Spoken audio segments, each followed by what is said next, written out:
Merci Olivier. Justement, je voulais commencer par vous poser une question. Est-ce que quelque part, lorsqu'on parle de stratégie de marque, qu'on soit en B2B ou B2C, les meilleures personnes à même de véhiculer les messages de la marque, à même de prendre parfois sa défense, est-ce que quelque part ce ne sont pas les collaborateurs? Est-ce que quelque part ce n'est pas eux les meilleurs ambassadeurs qui connaissent le mieux la marque vue de l'intérieur et qui peuvent justement prendre la parole pour aider à véhiculer les bons messages auprès de la bonne audience au bon moment. C'est ce qu'on va voir aujourd'hui en parlant d'employee advocacy, de programme employé ambassadeur.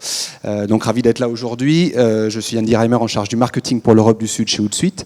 Je pense que la plupart d'entre vous connaissez la plateforme Hootsuite. Hootsuite est une société canadienne qui a maintenant 10 ans et qui propose à ses clients, petites et grandes entreprises, des solutions pour optimiser, gérer, sécuriser leur stratégie sur les réseaux sociaux et notamment pour les accompagner dans le cadre de programmes employés ambassadeurs. On a plus de 18 millions d'utilisateurs de par le monde qui utilisent nos solutions. Et voilà, il y en a environ une quarantaine de salariés aujourd'hui à Paris pour servir nos clients locaux. Voilà pour Hootsuite. Maintenant, rentrons dans le vif du sujet et parlons notamment social media. On a touché un mot là-dessus.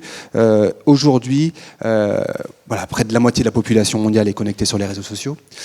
Formidable opportunité de vitrine pour les entreprises et c'est une raison pour laquelle aujourd'hui, elles utilisent avant tout et surtout les médias sociaux pour développer la notoriété de la marque, pour gérer la réputation. Alors on parle beaucoup, de plus en plus, de l'utilisation de ces canaux pour générer du business. On parle de social selling et c'était notamment l'objet d'un des ateliers ici au WebTalk. On parle aussi de service client, de service RH, mais avant tout et surtout, encore aujourd'hui, les entreprises B2B ou B2C utilisent les réseaux sociaux pour pousser des messages au sujet de la marque, pour développer la notoriété, pour suivre ce qui se dit sur la marque sur les réseaux sociaux en faisant du social listening et le faire en temps réel dans une démarche conversationnelle. Donc aujourd'hui, c'est un canal privilégié pour les entreprises. Pour autant, c'est créateur de défis, de challenges. Et un de ces défis, vous en êtes très sûrement conscient, c'est rester visible et crédible sur les réseaux sociaux.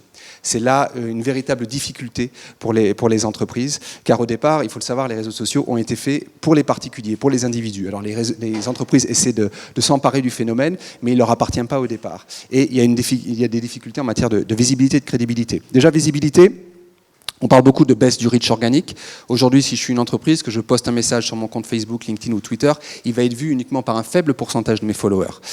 Donc il y a cette baisse de reach organique. Comment y pallier? Souvent par la pub, mais c'est un état de fait. Aujourd'hui, de plus en plus difficile pour une marque, pour une entreprise, en comparaison avec un individu, un particulier, d'être visible.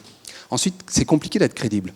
Il y a une véritable perte de confiance vis-à-vis des institutions et notamment des entreprises, et c'est d'autant plus le cas sur les réseaux sociaux, comme je le disais, qui sont nés au départ pour les particuliers. Donc, comment est-ce que je vais m'assurer d'être crédible lorsque je poste un message sur les réseaux sociaux? Ça, c'est un autre point. Alors, comment y pallier? Beaucoup d'entreprises se basent sur tout ce qui est, bien évidemment, budget publicitaire. J'alloue un budget, donc résultat, je suis visible sur Facebook, sur Twitter, auprès de l'audience que j'ai ciblée. Ça, c'est un état de fait.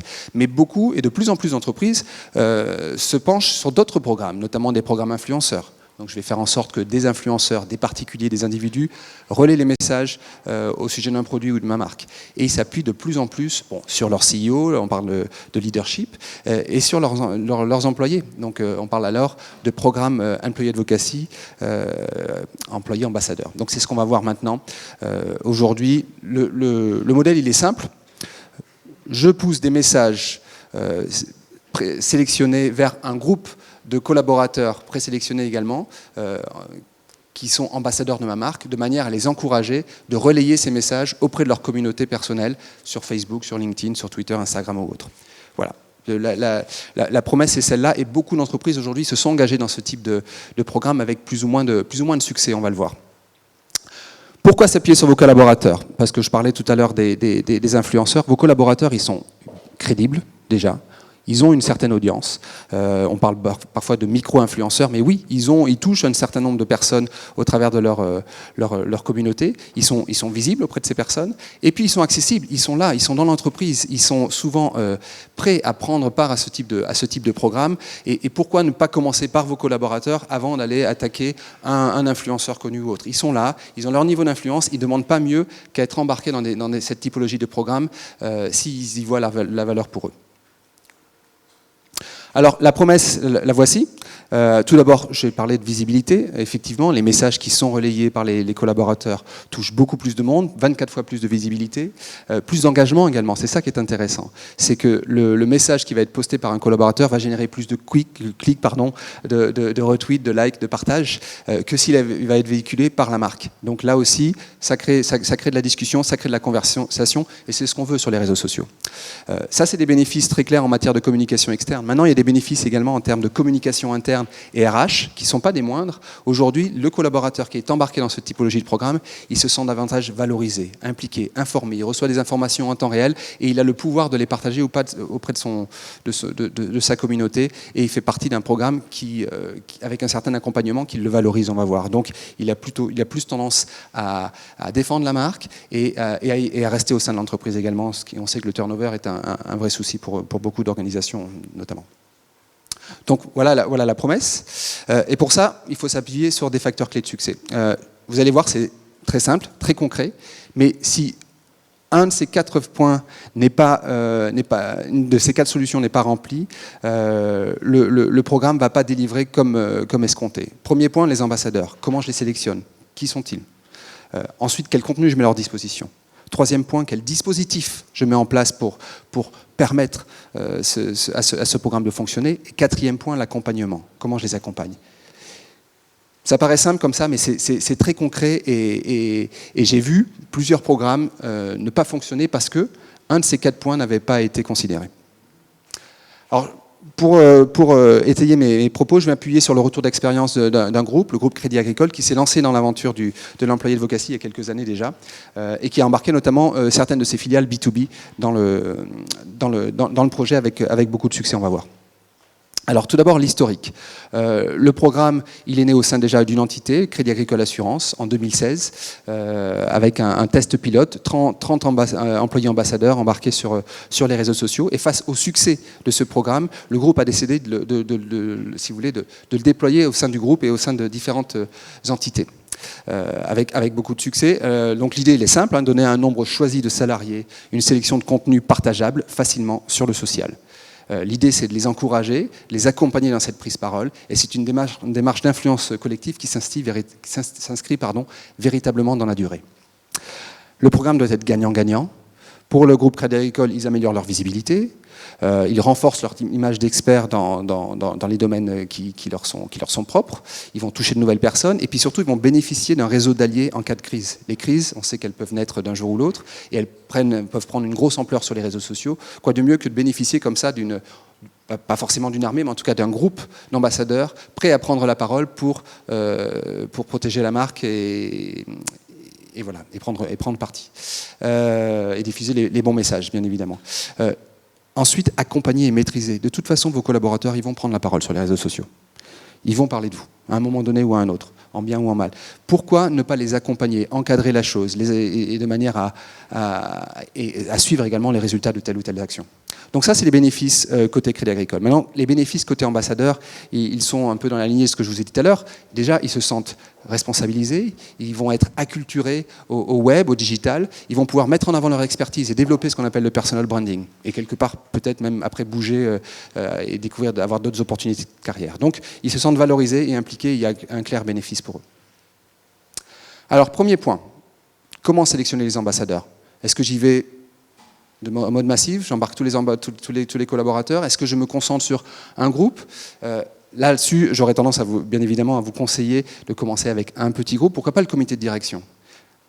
Parce que eux, pour le coup, ils sont partie prenante dans le projet. Ou alors, concentrez-vous peut-être sur les communicants ou sur les membres, le personnel d'un certain service ou d'un certain pays, d'une certaine marque. En tout cas, en ce qui concerne le Crédit Agricole, ils ont décidé de baser cette sélection sur plusieurs principes. Déjà, tous volontaires.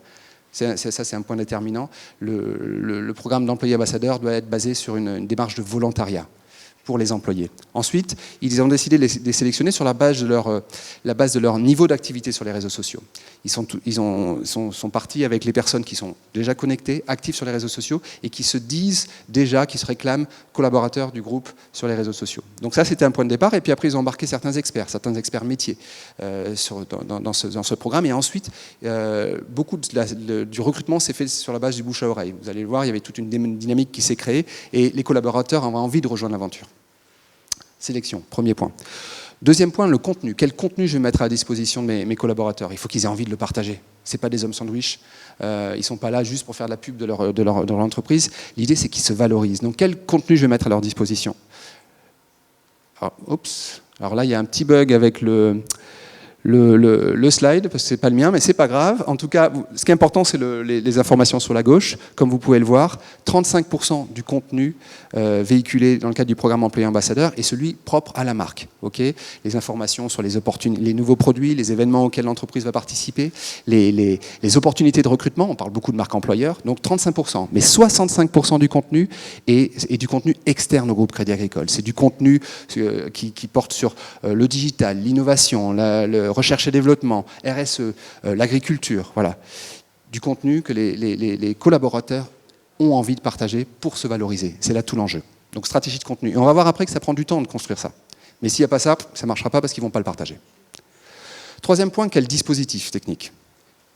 Voilà comment la chose a été construite au sein du groupe. Il y a tout d'abord une plateforme de gestion des réseaux sociaux qu'ils utilisent déjà pour pousser du contenu vers leurs différents canaux. Mais l'idée, c'est de faire de la curation de contenu également au sein de cette même plateforme et de pousser ce contenu vers les ambassadeurs. Et après, les ambassadeurs, qu'est-ce qu'ils ont? Ils ont téléchargé une app, tout simplement, facilement, auquel ils ont plugué leurs différents comptes, Facebook, en l'occurrence, là, c'est LinkedIn et Twitter. Et ils reçoivent des notifications avec des messages, du contenu, libre à eux, après, en un clic, de le partager sur leur propre compte, voire même de le modifier avant de le partager. Il faut que ce soit simple, il faut que ce soit intuitif, il faut que ce soit simple pour l'équipe admin qui va créer son contenu, qui va le pousser, et il faut que ce soit simple et intuitif pour les collaborateurs. Ils n'ont pas tous, c'est pas tous des experts du social ou du digital, donc l'idée, c'est que ce soit simple, facile et intuitif. Ça, c'est un point important. En ce qui concerne la partie curation de contenu, on voit que les équipes du Crédit Agricole passent en moyenne 1h30 par jour pour trouver du contenu.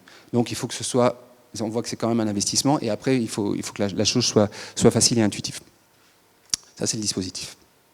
Quatrième point, et non le moindre, l'accompagnement. Il ne suffit pas de sélectionner les ambassadeurs, leur donner du contenu, leur dire de télécharger l'app, et de dire c'est bon, ça va tourner tout seul. Non, il faut les accompagner. Il faut les accompagner au début, lors de l'onboarding, mais après dans la durée, à différents moments. Sinon, à un moment donné, ça s'essouffle. L'accompagnement est central. Donc, dans ce cadre-là, le groupe a mis en place différentes initiatives. Tout d'abord, des petits déjeuners, parce que l'idée, c'est de se retrouver aussi en vrai, avec des rencontres physiques, donc des échanges, des conseils, des bonnes pratiques, créer véritablement un phénomène, une dynamique de groupe, de club, pourquoi pas, avec des animations, où je vais organiser par exemple des shootings photos, comme ça vous avez une super photo pour votre page LinkedIn, ou mettre en avant l'ambassadeur du mois, l'ambassadeur du trimestre, qui a réussi à atteindre certains niveaux d'objectifs. Donc l'idée, c'est de les accompagner dans ce processus, savoir qu'est-ce qu'il faut partager, à quelle heure, est-ce qu'il vaut mieux partager le matin, l'après-midi, le soir. Ce genre de questions-là qu'on se pose tous, l'idée c'est de les accompagner dans ce contexte-là. Ensuite, il y a également l'opportunité de les accompagner en faisant du e-learning, en leur poussant du contenu au sein d'un groupe LinkedIn, fermé en l'occurrence. Mais voilà, l'idée, vous m'avez compris, c'est de créer cet accompagnement, ce training, ce support, et avec ce phénomène un peu de club. Voilà, je crois que j'ai parlé sélection, j'ai parlé stratégie de contenu, j'ai parlé dispositif technique et j'ai parlé accompagnement, donc les 4 facteurs clés de succès. Qu'est-ce que ça donne? On parlait de success story tout à l'heure, les résultats. Pour le groupe Crédit Agricole, les chiffres parlent d'eux-mêmes. Aujourd'hui, c'est plus de 1000 collaborateurs embarqués dans le programme, avec des très forts taux d'adoption, 86%, beaucoup de partage et également d'engagement. On voit que plus de 39 millions aujourd'hui d'internautes ont été touchés par les messages du groupe, uniquement au travers de ce programme. Donc un bilan très positif. Des messages comme celui-ci, par exemple. Là, vous pouvez voir la différence entre le reach et l'engagement que j'ai, moi, en tant que marque, c'est en bas, c'est la partie orange, mais en revanche, en rouge, vous voyez ce que je touche, moi, en m'appuyant sur mes collaborateurs, mes ambassadeurs. Donc on voit que là, ça permet de décupler sensiblement la visibilité et le niveau d'engagement et d'interaction avec les messages de la marque. Voilà, je vous remercie.